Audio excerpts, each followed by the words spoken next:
Assalamualaikum dan salam sejahtera. Hari ini cikgu nak kongsikan dengan kamu perkara yang kamu perlu beri perhatian semasa menjawab ataupun membuat tugasan yang diberikan oleh guru kamu yang memerlukan jawapan yang bertaib. Okey. Tengok video ni. Baik, di sini ada contoh soalan yang kamu semua boleh perhatikan. Di sebelah kiri, ini contoh soalan berdasarkan petikan pemahaman, di mana murid perlu menjawab soalan pemahaman ni secara bertaib.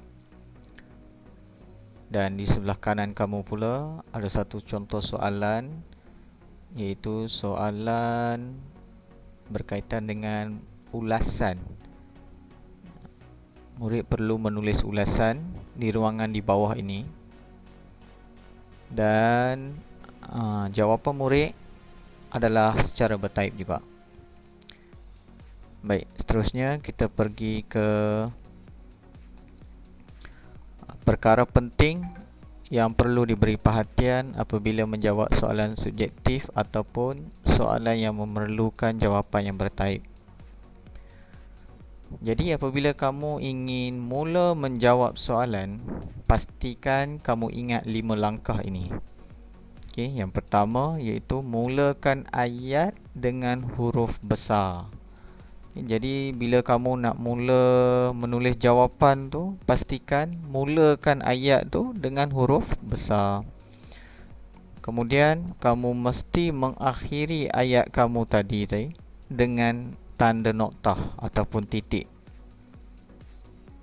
Kemudian langkah yang ketiga, kamu mestilah menggunakan huruf besar pada huruf pertama perkataan jika perkataan itu ialah kata nama khas.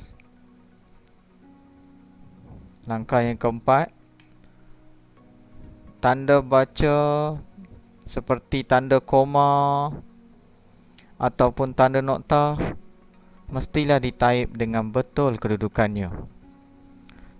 Dan langkah yang kelima, kamu mesti ingat, kamu perlu jarakkan perkataan dengan betul. Baik, kita tengok langkah yang pertama, contoh, iaitu mulakan ayat dengan huruf besar. Ini contoh jawapan yang murid cikgu beri pada cikgu, yang mereka dah jawab soalan yang cikgu berikan berdasarkan respon yang telah mereka berikan di Google Form. Jadi kita boleh tengok dekat sini contohnya. Murid cikgu ni dia mulakan ayat dengan huruf besar. Jadi tak ada masalah lah. Betul lah. Okey, jadi langkah satu yang kamu perlu perhatikan ialah yang kamu perlu buat, mulakan ayat dengan huruf besar.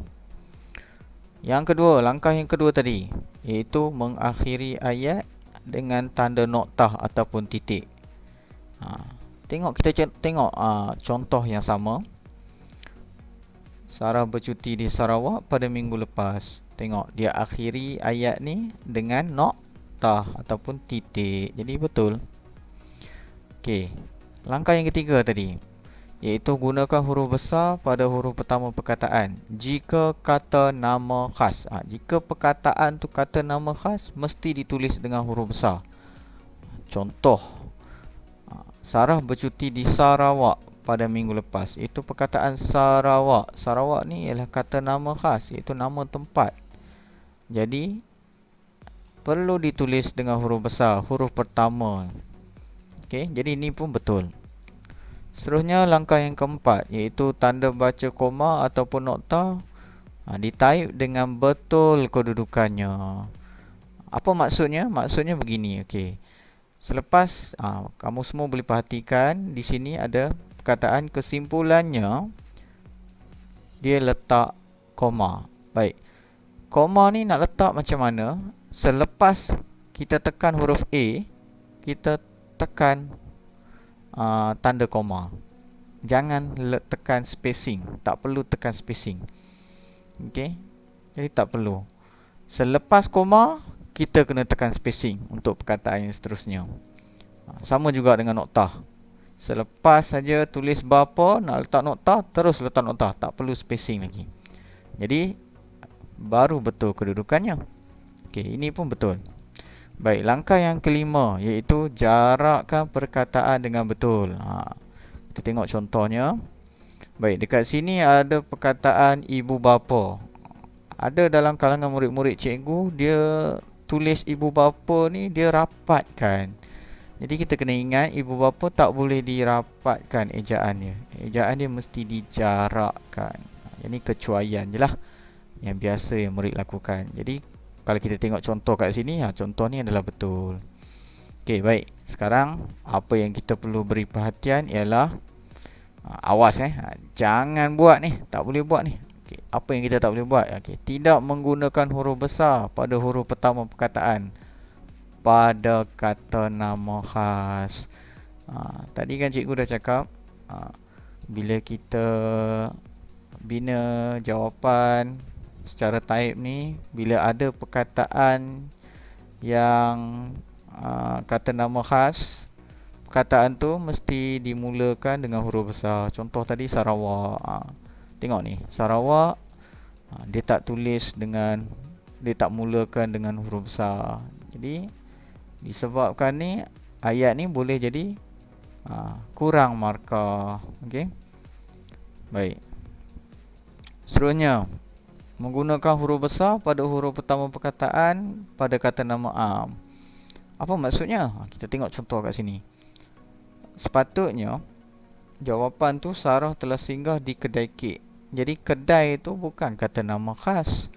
Tak perlulah ditulis K tu dengan huruf besar. Okey, jadi yang ni pun kena berhati-hati, jangan cuai. Okey. Baik. Seterusnya kita tengok lagi. Apa lagi? Tanda noktah di type dengan salah kedudukannya. Kita tengok. Tadi cikgu dah cakap, bila noktah mesti selepas huruf terakhir satu perkataan tu. Contoh macam ni. Okey. Selain itu, kita haruslah membantu mereka membuat kerja rumah seperti menyapu lantai dan mop lantai. Selepas huruf I tu, kita kena letak tanda noktah. Macam murid ni dia tekan spacing dulu. Okay, dia tekan space dulu, baru dia tekan noktah. Jadi tak betul kedudukan dia. Lepas tu bila dia nak mulakan ayat tu, dia dah betul lah tu. Dia dah jarakkan. Betul. Cumanya dia salah ni, dia sepatutnya rapatkan noktah ni dengan I. Sama juga yang ni. Di samping itu, kita patutlah melakukan perkara yang disukai oleh ibu bapa, iaitu belajar bersungguh-sungguh. Sepatutnya selepas H, murid tadi dia kena letak noktah, bukannya tekan space. Okey, ini pun salah. Okey, tidak menjarakkan perkataan dengan betul. Tadi cikgu cakap perkataan ibu bapa. Ibu bapa ni perkataan ni tak boleh dieja rapat, dia mesti dijarakkan. Jadi yang ni kesalahan murid ni ialah dia rapatkan perkataan ibu bapa tu. Kita boleh tengok kat sini jadi yang ni pun mungkinlah kecuaian. Okey. Baik. Dan seterusnya, tanda noktah di type dengan salah kedudukannya, tidak menjarakkan perkataan dengan betul. Lepas tu tiada tanda koma selepas penanda wacana. Yang ni kita tengok kat sini. Selepas noktah sepatutnya murid tadi dia perlu murid tersebut dia perlu tekan space untuk mulakan ayat yang seterusnya. Jadi yang ni dia tak tekan space, dia terlalu rapat. Sama juga yang ni. Manakala yang ni pula dia tak ada tanda koma selepas penanda wacana. Selain itu penanda wacana, dia kena letak koma. Tak boleh selain itu kita tak boleh. Dia mesti letak koma. Okey. Baik. Itu saja untuk hari ini. Sekian, terima kasih.